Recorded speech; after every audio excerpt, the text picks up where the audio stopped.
In this video, I'm going to talk about how to move around these windows and panes within the Aquarius environment.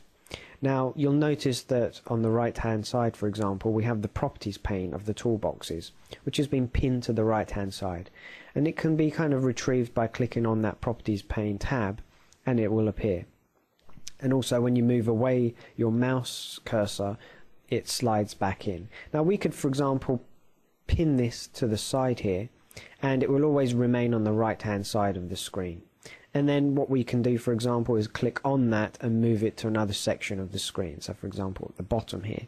And you'll notice that these arrows appear when I grab that actual pane, and then when you highlight and actually put your mouse cursor on that section of that arrow, it will then locate the section where you can drop that pane or that window.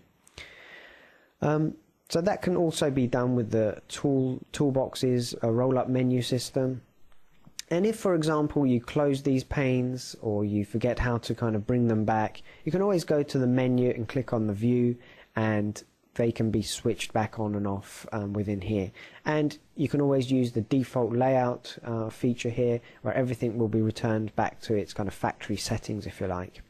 Now, as I said earlier, you can also do this with certain toolboxes too. So certain toolboxes have these kind of environments where we can perform these kind of things too. So for example, the rating development toolbox is one of those environments where if I double click and enter that toolbox, all of these panes which have been kind of pinned to the side and kind of moved around in comparison to the default layout, what we can do is kind of grab them again, move them around and drop them to, for example, at the left hand side, pin it to the side, and if we want to kind of bring them back again, we go to the default layout at the top of that menu, and everything's returned back to the factory settings, and we can pin sections to the side again.